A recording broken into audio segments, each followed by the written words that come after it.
السلام عليكم ورحمة الله وبركاته. نحمده ونصلي على رسول الكريم أما بعد. أعوذ بالله من الشيطان الرجيم. بسم الله الرحمن الرحيم.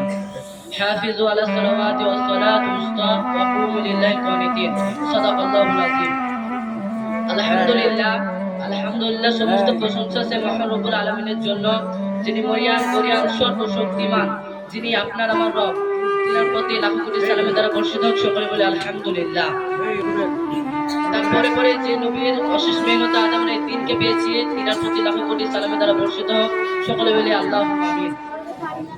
হে মুসলমান ভাইরা, আজ আমার আলোচনার বিষয় হলো নামাজ। ইসলাম গ্রহণের পরে একজন মুসলমানের সর্বপ্রথম দায়িত্ব হলো নামাজ কায়েম করা। বিশ্ব নবী সাল্লাল্লাহু আলাইহি ওয়াসাল্লামের জামানাতে যারা ইসলাম গ্রহণ করতে, তাদেরকে সর্বপ্রথম নামাজ কায়েম করার আদেশ দেওয়া হতো। এর দ্বারা বোঝা যায় যে একজন মুমিনের জীবনে নামাজ কত গুরুত্বপূর্ণ। আল্লাহ রাব্বুল আলামিন কুরআন কারীমে সূরা বাকারায় 238 নম্বর আয়াতে বলছেন, হাফিজু আলাস সালাওয়াতি ওয়াস সালাতুল উসতা ওয়া কুমু লিল্লাহি কানিতিন। তোমরা সমস্ত নামাজের পাবন্দী করো, বিশেষ করে তোমরা আসরের নামাজের পাবন্দী করো, আর আল্লাহ তাআলার সামনে একত্রিত আদবের সহিত দাঁড়াও। এই আয়াতের লক্ষ্য বিষয় হচ্ছে আল্লাহ রাব্বুল আলামিন ঈমানদারদেরকে 5 ওয়াক্ত নামাজ কায়েম করতে বলেছেন। বিখ্যাত মুফাসসিরে তাবারী রাহমাতুল্লাহ আলাইহি তাফসীরে তাবারীতে এই আয়াতের ব্যাখ্যা লিখেছেন যে এখানে নামাজের পাবন্দী করা মানে 5 ওয়াক্ত নামাজ নিয়মিত। যত সময় আমাদেরকে এমন ভাবে নামাজ আদায় করতে হবে যেন এক ওয়াক্ত নামাজ না কাজা হয়। নামাজ হলো দ্বীন ইসলামের প্রথম বুনিয়াদ। এই জন্য বাইহাকী সওয়াবুল ইমান কিতাবে 2807 নম্বর হাদিসে হযরত উমর রাদিয়াল্লাহু তাআলা আনহু থেকে বর্ণিত আছে যে রাসূলুল্লাহ সাল্লাল্লাহু আলাইহি ওয়াসাল্লাম বলেছেন, as-সালাতু ইমাদুদ্দিন। নামাজ হলো দ্বীনের স্তম্ভ, নামাজ হলো দ্বীনের কাজ। আর বিশেষ করে মনে রাখা দরকার, বান্দাদের সর্বপ্রথম যে জিনিসের হিসাব নেওয়া সেটা হচ্ছে নামাজ। কিয়ামতের দিন সর্বপ্রথম যে জিনিসের হিসাব নেওয়া সেটা হচ্ছে নামাজ। এই নামাজের হিসাব যদি সঠিক থাকে তাহলে সে সফল কামিয়াব, আর এই নামাজের হিসাব যদি সঠিক না থাকে তাহলে সে ক্ষতিগ্রস্ত, ধ্বংস হবে। আল্লাহ রাব্বুল আলামিন কুরআন কারীমে সূরা মুদাসসিরে 42-43 নম্বর আয়াতে বলছেন, মা সালাকাকুম ফিস সাকার ক্বালু লাম ইয়াকুন মিনাল মুসাল্লিন। জাহান্নামীদেরকে জিজ্ঞেস করা হবে, তোমরা কি কারণে জাহান্নামে গেছো? জাহান্নামীরা বলবে, আমরা দুনিয়াতে আল্লাহ তাআলার নামাজ পড়তাম না, আমরা দুনিয়াতে আল্লাহ তাআলার ইবাদত করতাম না, তাই আজ আমরা জাহান্নামে। এর দ্বারা বোঝা যায় যে একজন মুমিনের জীবনে ঈমানের পরে নামাজ কত গুরুত্বপূর্ণ। এই নামাজ যে ত্যাগ করবে সে মানুষ হবে জাহান্নামী। মহতারাম শ্রোতা মণ্ডলী, নামাজ আমাদের জীবনে বয়ানে রহমত ও বরকত। নামাজ হচ্ছে যাবতীয় সফলতার চাবিকাঠি।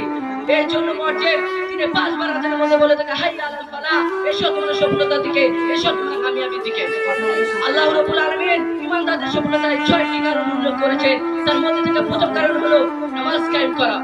আল্লাহ রাব্বুল আলামিন বলছেন, কদ আফলাহাল মুমিনুন আল্লাযীনা হুম ফিস সালাতিহিম খাশিউন। ওই সমস্ত ঈমানদারগণ সফল কামিয়াব যারা বিনয় ও নম্রতার সাথে নামাজ আদায় করে।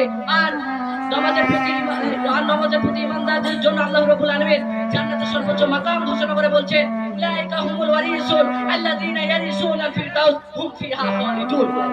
এরাই তো হলো জান্নাতুল ফিরদাউসের মালিক। এখানে এরা কতকাল বসবাস করবে।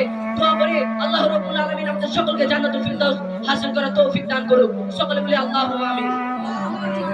হে মুসলমান ভাইরা, আমরা যদি সেই হাদিসের দিকে যদি লক্ষ্য করে দেখি, 528 নম্বর হাদিসে হযরত আবু হুরায়রা রাদিয়াল্লাহু তাআলা আনহু থেকে বর্ণিত আছে যে রাসূলুল্লাহ সাল্লাল্লাহু আলাইহি ওয়াসাল্লাম সাহাবাদেরকে বলছিলেন, যদি তোমাদের বাড়ির পাশে একটি ঝর্ণা থাকে আর তাতে যদি তোমরা দিনে 5 বার গোসল করো, তাহলে কি তোমাদের শরীরে কোনো নোংরা থাকবে? সাহাবারা বলেন না। বিশ্বনবী সাল্লাল্লাহু আলাইহি ওয়াসাল্লাম বললেন, আল্লাহ রাব্বুল আলামিন ঠিক এরকম ভাবে নামাজের উদাহরণ ঠিক এরকম ভাবে দিয়েছে, যদি তোমরা দিনে 5 ওয়াক্ত নামাজ ঠিক টাইমে নামাজ আদায় করতে পারো, তাহলে তোমাদের যাবতীয় গুনাহ ধুয়ে মুছে পরিষ্কার করে দেওয়া হবে। সকলে বলে সুবহানাল্লাহ। আমরা এই দুনিয়ার লোভ লালসাতে আমরা ডুবে আছি। এই দুনিয়ার মায়া, এই দুনিয়ার টাকা পয়সা আমাদেরকে বেমালুম আখিরাতকে, আল্লাহকে, আল্লাহ দ্বীনকে, আল্লাহ রাসূলকে ভুলাতে বসেছে। আল্লাহ রাব্বুল আলামিন কুরআন কারীমে 30 বার আমাদের সূরা তাকাসুরের মধ্যে বলছেন, আলহাকুমুত তাকাসুর হাত্তা যুরতুমুল মাকাবির। এই দুনিয়ার লোভ লালসা তোমাদেরকে পাগল করে রেখেছে।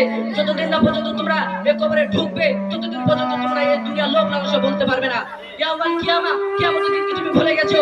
তুমি কিয়ামতের দিন একটু নেকির জন্য তুমি তোমার মায়ের কাছে যাবে, তোমার মাকে বলবে, ওগো মা, দুনিয়াতে তো আমি তোমার সন্তান ছিলাম, আমাকে একটু নেকি দাও না, আমি জান্নাত যেতে পারছি না।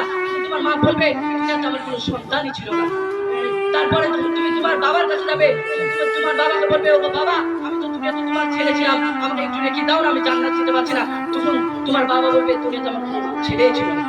তারপরে যখন তুমি তোমার ভাইয়ের কাছে যাবে, তুমি তোমার ভাইকে বলবে ও ভাই আমাকে একটু লিখে দাও না, আমি জান্নাত যেতে পারছি না। তুমি তোমার ভাই বলবে দুনিয়াতে আমার কোনো ভাই ছিল না। তাই বলে কেউ কারণ নাই, এত টাকা এত পয়সা এত ধন সম্পত্তি কি হবে যদি মৃত্যুর পরে কাজেই না লাগে? ইমান আমলকে সঠিক করে কবরে নিয়ে যাও। ওই কবর একটা অন্ধকার ঘর, ওই কবর কাউকে চিনে না, ওই কবর শুধু চিনে ইমান আর আমল। ইমান আর আমল যদি সঠিক করে ওই কবরে নিয়ে যেতে পারো তাহলে সে তুমি কবরের কাছে আপন।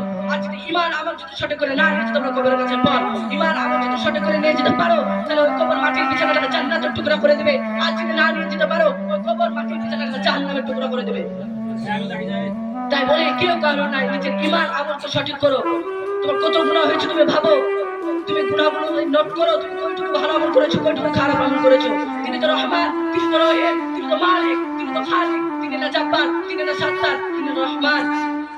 তোমার গুনাহ যদি ওই খালের সমান, আমরা আল্লাহর দয়া হচ্ছে সাগরের সমান।